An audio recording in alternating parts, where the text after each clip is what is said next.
Dogenda baramukije rero nshuti bakunze ibiganiro byacu mwebwe mubana natwe mu makuru n'ibiganiro tubandanya kubashikirizaho hano kuri no mbonesha kure yacu ane yanyu ya Burundi News TV turagarutsiraho mu makuru akomeye cyane akomeje kugenda aravugwa muri iri joro aho by'umwihariko turi ku wa kane ku igenekerezo rya 2023 myandagaro umwaka wa 2024 ikaze turebere hamwe inkuru ziteye ubwoba zikomeje kugenda ziragaragara aho benshi batanguye kugenda bavuga yuko nga mu Burundi mu gihugu cacu ciza hatangiye kugenda haramera nk'Isodoma na Gomora ivugwa muri Bibiliya nyuma yuko rero ubugize bwa nabi bukomeje kugenda bugaragara icakora kandi ntaco gipolisi canga se ubuyobozi bukuru bw'igihugu buriko burakora mu rwego rwo kugira ngo abanyagihugu babashe kuba botekana imbonera kure yongeye gukora ishanonga muri kino gihugu cacu c'u Burundi nyuma yuko yongeye kwica umuntu ndetse by'umwihariko akaba undi igahita imutwara nk'uko bikomeje kugenda bigaragara. Uyu nguyu rero bamaze kugenda bafunga nuko byamaze kugenda biramenyekana neza yuko ari umuyoboke wa Agathon Rwasa usanzwe atavuga rumwe n'ubutegetsi bwa nyiricubahiro General Neva kuko bikomeje kugenda bitangazwa igitenyeke rero nga mu gihugu cacu c'u Burundi nuko ubugizi bwa nabi buriko buriyongera cane ku batari abanywanyi b'umugambwe CNDD-FDD aho kuba umuntu asanzwe abarizwa mu wundi mugambwe utavuga rumwe na leta abafise ibibazo byinshi ndetse n'ibyago byo kuba yogerwa nabi cyangwa se akaba yo kwicwa nkuko amakuru akomeza kugenda aradusumira. Ibi rero byaje gutuma abanyagihugu bakomeza kugenda bavuga yuko ari akamaramaza bariko bahura nako mu gihe abantu nyine bariko barajyanwa nkuko nakomeje kugenda ndabigarukaho ariko ntihabashe kuba hogira umuntu numwe abasha kuba yogaruka cyangwa se ngo abashe kuba homenyekana by'umwihariko aho yoba yarajanywe cyangwa se aho yoba afungiye nkuko bikomeje kugenda bigaragara. Uyu muhungu rero wabashije kuba yojyanwa afite imyaka ishika kuri 32 rero nyuma yuko mugenzi wiwe yaramaze kuba yo kwicwa akaba avuka ku mutumba Murayi komine Giheta intara ya Gitega akaba ari naho umuryango wiwe warusanzwe ubarizwa cyangwa se wubatse ariko we kumvo zo kurondera ubuzima bwiwe uyu musore akaba asanzwe yabaga muri quartier ya Songa ya zone Kamenge mu gisagara ca Bujumbura aho akorera akazi ko gushona inkweto yari kumwe na mugenzi wiwe basanzwe bakorana maze imbonera kure iza kugenda by'umwihariko ihitana mugenzi wiwe mu gihe yari ariko agiye kumutabara undi baca bamujyana nk'uko bikomeje kugenda bigaragara. Turakomeza kandi kugenda tugaruka kuri andi makuru akomeye cyane aho abantu bariko baragenda barapfa 5 aho cyane bariko barashinzwa nyine ariko biriko birashinzwa CNDD-FDD kuko bikomeje kugenda bigaragara. Muraza kunyemerera kandi tugaruke ku yandi makuru akomeye cyane akomeje kugenda agaragara akomeje kugenda avugwa aho turaza kugaruka ku itangazo rikomeye cyane rimaze gushyirwa ahagaragara na General Prime Niyongabo aho akomeje kugenda agaruka ku kibazo cy'umutekano muce cyane gikomeje kugenda kiragaragara nga mu gihugu c'u Burundi nkuko bikomeje kugenda bivugwa. Uyu munsi bitangazamakuru bigiye bitandukanye ijya nino byakomeje kugenda byandika ku kibazo cy'amashengero yongeye kuba yohagarikwa mu Rwanda aho leta yahagaritse ishengero n'imiryango ishingiye ku myemerere irenga hafi za 40 ariko kandi iyi nkuru yo twari twamaze kugera turayivugaho ahubwo turaza kugaruka ku buryo rero banyire aya madini ndetse n'amatorero babyakiriye haba ku mbuga ngurukana bumenyi ndetse n'ababashije kuba boganira n'itangazamakuru turaza kugaruka ku byo botangaje ndetse n'uburyo babyumva. Hari abatanguye kugenda bashimira yuko leta y'u Rwanda iri kwirakora byose mu rwego rwo kugira ngo umunyarwanda bashe kuba yotekana ndetse ikaba iri no kumurengera. Hari n'abandi bagaragaje neza yuko atakintu bishobora kuba byohungabanya ku myemerere ndetse n'imisengere yabo. Ni mu gihe kandi bivugwa yuko hari n'amashengero amwe namwe agomba gutangura kuba yosenywa nyuma yuko ayakoraga mu buryo butari bwo ariko kandi hari n'abafise amashengero amaze kuba yohagarikwa kubera adafise ubujima gatozi cyangwa se akaba ariko arakora mu buryo butemewe n'amategeko. Banyirayo bakaba bariko bibaza niba bashobora kuba botangura noneho procedure zo kuba boshaka ibyangombwa byuzuye cyangwa se nyine ubwo buzima gatozi cyangwa se bishobora kuba byarangiye babirukanye. Ibyo byose turegera ko muri kino kiganiro cacu cyo kuri uyu mugoroba nyine kwa gatanu ku igenekerezo rya 2023 myandagaro umwaka 2024 ndabahaye ikaze mwese abanywanyi b'ibiganiro byacu hano kuri ino mbonesha kure yacu ari nayo yanyu ibandanya ko kubashikiriza amakuru n'ibiganiro bigezweho biba biriko biravugwa mu bigendanye n'umutekano, politike, diplomasi ndetse n'ibindi bigiye bitandukanye. Abadukurikira muri ngaha mu gihugu c'u Burundi turabifuriza ibihe byiza cane, abari mu bihugu bigiye bitandukanye hano ku mugabane wa Afrika, abari Zambia, abari Zimbabwe, abari muri Afrika y'Epfo, mwese turabaramukije. Muri Somalia ahasanzwe hariyo abasoda b'igihugu cacu c'u Burundi, turabifuriza gukomeza kumererwa neza cane. Abaherereye muri Kongo, mu Rwanda ndetse n'ahandi hose, abadukurikira kandi muherereye hirya ano nino ku isi, haba ku mugabane w'Uburaya ndetse no mu bindi bihugu bigiye bitandukanye, mwese turabifuriza kumererwa neza cane. Wowe rero utameze neza bitewe n'impamvu zigiye zitandukanye, ndakwifuriza gukomera ndetse ndakwifuriza gukomera ndetse no kwihangana, by'umwihariko nkubwira ngo nyamuneka niba utarakora sabone kuri YouTube channel yacu, bikorera kugira ngo ujye ubana natwe 5 kuri 5. Niba utameze neza nyine ugwaye cyangwa se ufise ibindi bibazo bigiye bitandukanye, reka nkubwire ngo izere yuko Rurema ari washobora byose, kandi Uwiteka akomeze abahezagire, abahereze ibyo mwifuza byose, nk'uko dukomeza kugenda turabibasabira umunsi ku munsi. Amakuru yacu rero reka tuyatangurire ngaha muri kino gihugu c'u Burundi, aho ibintu bikomeje kugenda birakomera. Nyuma yuko rero abanyagihugu bagiye batandukanye bamaze kugenda baratanga ubutumwa ijya nino ku mbuga ngurukana bumenyi, abandi babishoboye bakandikira ama SMS ndetse n'ubutumwa ku mbuga ngurukana bumenyi rero abategetsi bagiye batandukanye. General Prime Niyongabo rero asanzwe arongoye igisirikare c'u Burundi guhera mu myaka hafi 10 iheze, akaba ari n'umwe mu bagwiza tunga nga mu gihugu c'u Burundi, ndetse benshi bakanavuga yuko igisirikare c'u Burundi yamaze kuba yokigira nk'akarima kiwe. Abanyagihugu bamaze kugira musaba yuko akwiye kugira ico yokora mu rwego rwo kugira ngo ngaha mu gihugu c'u Burundi habashe kuba hoboneka ituze, abanyagihugu batekane. Bavuga yuko rero badashobora kuba bo kwihanganira kubaho mu buzima bwo kugenda barahohoterwa umunsi ku munsi, mu gihe basanzwe bafise n'ibindi bibazo bigiye bitandukanye, cane cane ibibazo bigendanye n'imibereho, ubuzima buzimvye, aho amahera yabuze, aho akazi kabuze, aho ibikomoka ko ibitoro byabuze, ndetse n'ibindi bibazo bigiye bitandukanye, aho bariko baranibaza uburyo abana bashobora gutangura kujya ku mashuri, ndetse n'ibibazo by'amazi bikaba biriko birikubitaho. Bakaba bavuga yuko rero batoshobora gukomeza kuba muri ubwo buzima mu gihe hari n'umutekano muce cane. Ni mu gihe rero nyine nk'uko natanguye mbivuga, imbonerakure zikomeje kugenda zivugana batari bakeya, cane cane abasanzwe ari abanywanyi b'indi migambwe isanzwe itavuga rumwe na leta, nk'uko bikomeje kugenda bigaragara. General Prime Niyongabo rero yaje kugenda avuga yuko rero hagiye kuzoshirwaho ibihano bikomeye cyane kumbonera kure canke undi muntu wari we wese uzogera afatirwa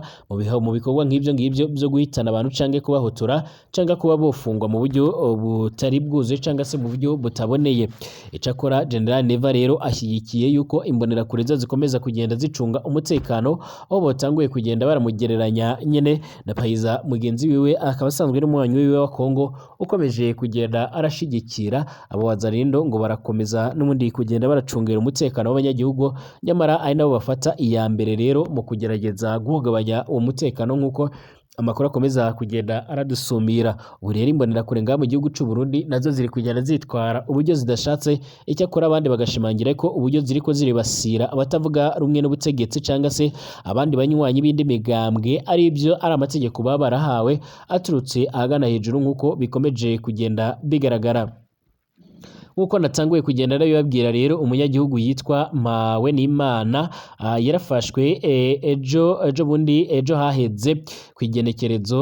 rya 22 Myandagaro umwaka 2024, afatwa n'umukuru w'imbonerakure muri zone Kamenge yitwa Jimmy Ndayishimiye, nk'uko bikomeje kugenda bigaragara. Nyuma yuko rero yaramaze ko yohitana mugenzi wiwe, bivugwa yuko nyine atakintu na kimwe bazi yoba yaramujijije. Uyu mugenzi wiwe rero nyuma yo kujya gutabara uwo umugenzi we bakoranaga, dore ko bari basanzwe ari abashunyi b'ibirato ngaha n'ubundi muri kino gisagara ca Bujumbura, nguyo yaciye ahita amufata aramujyana. Uwo munyagihugu rero nk'uko bikomeza kugenda biratumenyesha, afise imyaka ishika kuri 32. Uwo nguwo wajyanye kuba yofungwa avuka ku mutumba wa Mulayi, komine Geta, intara ya Gitega, akaba ari naho nyine umuryango wiwe uba cyangwa se ugutuye, ariko kuko nyine asanzwe yubatse, ariko kandi kumvo zo kurondera ubuzima no gushaka amahera, uyu Ferdinand asanzwe aba muri quartier ya Songa ya zone Kamenge mu gisagara ca Bujumbura, ahakora akazi ko gushona ibirato nyine nk'uko biriko bitangazwa. Impamvu rero abantu botanguye kugenda banavuga yuko nyine imigambwe igiye itandukanye itavuga rumwe na leta ishobora kuba yotangura guhura n'ibibazo bikomeye cyane mu gihe kandi amatora ariko aregerezwa, byamaze kugenda biramenyekana neza yuko uyu musore yabashije kuba yojyanwa asanzwe ari umuyoboke w'umugambwe ukomeye cyane ngaha mu gihugu cy'u Burundi. Mu bya politike rero uyu Ferdinand asanzwe azwi nk'umunywanyi ukomeye cyane w'umugambwe CNL, ayoboka umushinga amateka Agathon Rwasa, bivugwa yuko kandi ari umuntu ukerebutse cyane mu bikorwa by'uwo mugambwe nk'uko biriko biratangazwa. Nk'uko rero amakuru akomeza kugenda adusomira, ejo haheze hari ku igenekerezo rya 2022 Myandagaro mu mwaka wa 2024 niho rero umwe Jimmy Ndayishimiye arongoye imbonerakure muri zone Kamenge yafata uwo munyagihugu Ferdinand amusanze ahashonera ibirato nyuma yuko yari amaze kugenda yivugana mugenzi wiwe bariko barakorana. Akimufata nyine yaciye amutwara kuri zone Kamenge, amushikanye haciye haza abakozi biperereza baca bakira uyu Ferdinand baca baragenda, abamutwaye akaba atamuntu n'umwe uzi aho yoba aherereye. Gushika ubu ngubu nyine ata muntu n'umwe uzi aho Ndayishimiye Ferdinand yaba yaratwawe n'abo bakozi bajejwe iby'iperereza, cyane yuko nta n'umwe uzi uko amerewe, atawuzi ico yoba azira, coba nyine caratumye afatwa. Abanyagihugu b'ababanyi biwe baramutabariza kuko n'ubundi ubwoba ari bwinshi ku mutekano wiwe nk'uko bikomeje kugenda biratangazwa, aho bariko baravuga yuko nyine ashobora kuba yo kwishwa cyangwa se agirirwa nabi. Mu gihe kandi muri ibi bihe by'amatora imigambwe igiye itandukanye irimo nka Uporona ndetse n'indi igiye itandukanye yakomeje kugenda yamiriza yuko leta y'igihugu cy'u Burundi ikomeje kugendera yigora ndetse ikomeje kugendera nayibangamira mu bikorwa byo gutegura amatora azavamo abahagarariye intara ndetse n'abahagarariye amakomine, aho ngo baba bifuza ahubwo leta y'u Burundi yoba yifuza yuko abatsinda bose baba arababarizwa muri CNDD-FDD. Abangaba bandi rero bafise indi migambwe itavuga rumwe na leta bakavuga yuko badashobora kuba bo kwihanganira ivyo bikorwa ndetse n'ubwo busuma,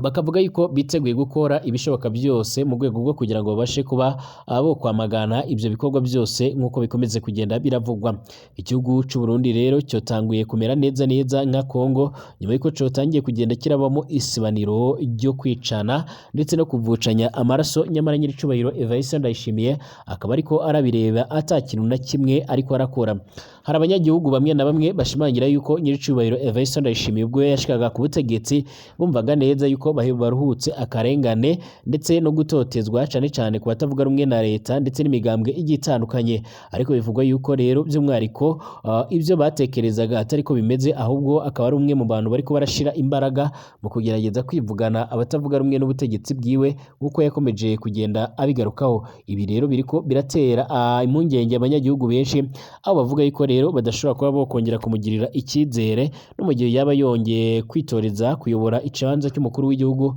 nk'uko bikomeje kugenda bigaragara.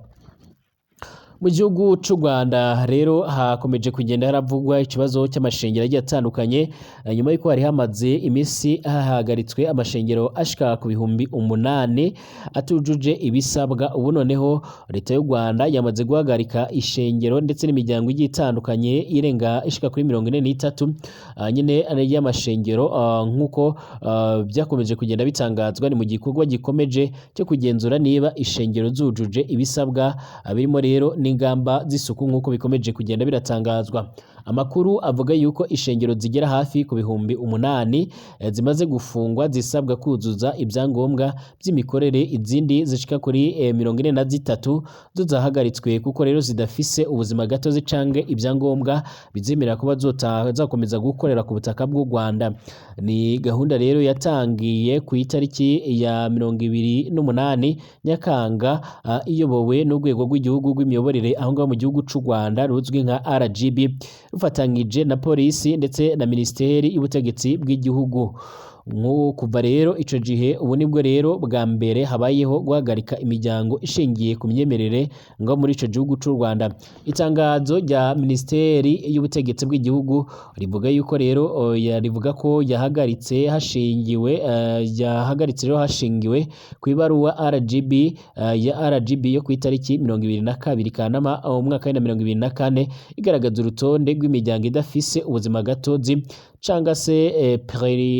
personalite nk'uko bikomeje kugenda bitangazwa. Iyo miryango rero n'amatorero yakoreraga mu turere dushika kuri 18 muri 30 twose hamwe tugize igihugu c'u Rwanda ikaba yakoraga nyene mu buryo butemewe n'amategeko. Ku rutonde rw'iyo miryango rero kandi hariho imwe izwi nk'uko yagiye ishibuka ku matorero ya gikristo asanzwe yemewe n'amategeko mu gihugu c'u Rwanda, hakaba n'izindi zitari zizwi henshi n'izaturutse nka hanze. Umugore rero umukenyezi wo mu karere ka Nyanza ni mu majyepfo y'ico gihugu c'u Rwanda usengera mu bagorozi utifuze yuko rero izina ryiwe ritangazwa yabwiye BBC gahuza miryango dukesha iyi nkuru yuko guhagarikwa kwabo rero ngo ntacyo byohindura ku myemerere ndetse no gusenga kwiwe, dore yuko avuga yuko ashobora gukomeza kuba yosenga. Ati mu isi rero turacumbitse, Yesu yari yarabitubwiye yari yaratubwiye yuko tutazarangiza imidugudu yose ataraza. Jean Pierre Habarurema rero wo mu karere ka Ruhango nawe ni mu majyepfo y'u Rwanda, nawe ni umugorozi avuga yuko abimazemo imyaka ishika kuri 13 akaba ari no mu bwirizabutumwa. Rero akaba yabwiye BBC ko icemezo ca leta kitamuhungabanyije, yongeraho ati gusa haranditse ngo nibabirukana kuri uyu musozi muzahungire ku wundi. Avuga yuko ubu ngubu itorero ryo mu rugo rero rishoboka aho ngashobora kujya asengana n'umugore wiwe n'abana n'umukozi nk'uko yakomeje kugenda arabivuga. Aha bagusenga avuga yuko rero guhagarikwa kw'abagorozi bitamuhungabanyije kuko rero ngo tudafise gakondo mw'isi, ngo gakondo yabo ikaba iri mu ijuru. Yagize ati biduhungabanyirije ukwizera kwacu kwaba kubatse ku bikomangoma by'isi, ukwizera kwacu kubatse kuri rutare ari rwo rutare Kristo Yezu nk'uko yakomeje kugenda aranabivuga. Mu Rwanda bamwe rero mu banyamadini banenze igikorwa ca leta cyo gufunga ishengero ivuga yuko zitujuje ibisabwa. Nyamara ku rundi ruhande abanyagihugu benshi bagiye batandukanye bamaze kugenda bavuga yuko iki gikorwa cari gikwiye, nyuma yuko amashengero amwe namwe yaramaze kugenda atandukira canga se agakora ibidakorwa. Ku mbuga ngurukana bumenyi ihagarikwa ryayo ryaba ryokiriwe gute? Dore yuko ryamaze kugenda ryakirirwa mu buryo bugiye butandukanye. Ku rubuga rwa X yahoze yitwa Twitter, Emmanuel Nzeyimana yashimye ico cemezo agira ati murakoze leta nziza irebera abaturage n'abanyagihugu bayo ibyiza. Akajagari mu shengero kari gakabije, ibaze ko hari aho basengeraga mu gitondo bosoza bagasoza hakaba aka kabiri canga se bakongera bagasenga iyindi ya kabiri. Uwanditse ko yitwa Ernest we yatangaje ku rubuga rw'iyo rwa X ko ari byiza gufasha abaturage kugira ngo badakomeza kuriganywa. Ati ariko abagorozi n'itorero rifasha abaturage haba mu myumvire ritabaka amahera, rigira abantu bari smart bajijuse bafise imyumvire mizima, rigifise rero urubyiruko rutishwe n'ibiyobyabwenge ubona bafise ahazaza heza, murabahemukiye pe. Iyi nkubiri kandi y'isuzuma ry'amashengero niyo ya mbere ifunzwemo rero nyinshi cyane kuva itegeko rijyanye no kugenzura ikwirakwira ryazo rero ryashyirwaho mu myaka 5 iheze, nk'uko bikomeje kugenda biragaragara. Ritegeka ishengero gukorera rero mu nyubako zitekanye ndetse rikabuza ikoreshwa ry'indangururamajwi rivuga cyane mu gihe cy'amateraniro, aho basabwa kuba bokoresha ibyabugenewe byizwi nka soundproof bishobora kuba byobafasha gutuma nyine amajwi ahera mwaho indani akaba atasakara hanze. Rinategeka kandi ababwirizabutumwa kuba bafise impamyabushobozi mu by'iyobokamana teologia mbere yuko bafungura amashengero. Ubwo iryo tegeko ryatanguraga rero gukurikizwa mu mwaka w'2018 ishengero zigera kuri 700 zari zarafunzwe ico gihe. Abategetsi bavuga yuko kandi barimo guhagurukira izo shengero kuko nubundi zagize igihe cy'imyaka ishika kuri 5 cyo kugira ngo zibashe kuba zisuzuma cyangwa se zibashe kuba zokuzuza ibisabwa. Mu cyumweru giheze rero mu muhango wo kwakira indahiro z'abadepite, perezida w'u Rwanda Paul Kagame yashyikirije rero yashikiriye rero ifungwa ry'izo shengero. Yavuze yuko ayo makanisa cyangwa izo shengero amwe yagiyeho rero kugira ngo abantu bakamure banaduke abantu bari bifisiye bibonere umutungo wabo. Perezida Paul Kagame kandi yanatanze igitekerezo ku badepite ko nibiba ngombwa rero hari ishengero zashyirirwaho imisoro kugira ngo zitangure kuba zotanga imisoro. Perezida Paul Kagame kandi aherutse gutsindira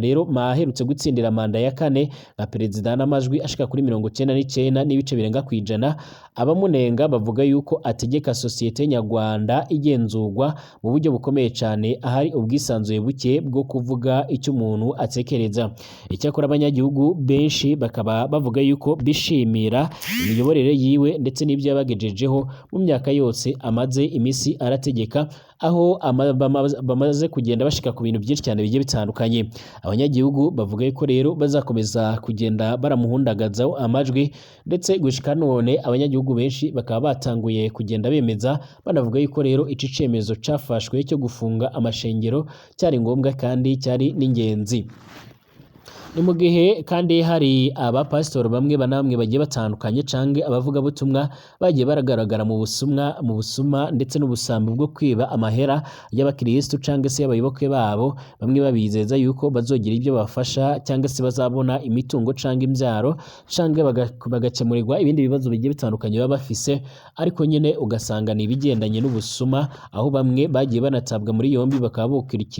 bokurikirwa n'inzego zibishinzwe nyuma yo kugaragaraho nyine ubusuma ndetse n'ubusambo nk'uko bikomeza kugenda bigaragara. Ibi rero niho abanyarwanda benshi ndetse n'abaturage bakomeza kugenda bashimangira ndetse banavuga yuko nyine ari igikorwa ciza cyane, ari igikorwa gishobora kuzotuma ibintu birushaho kuba byogenda neza.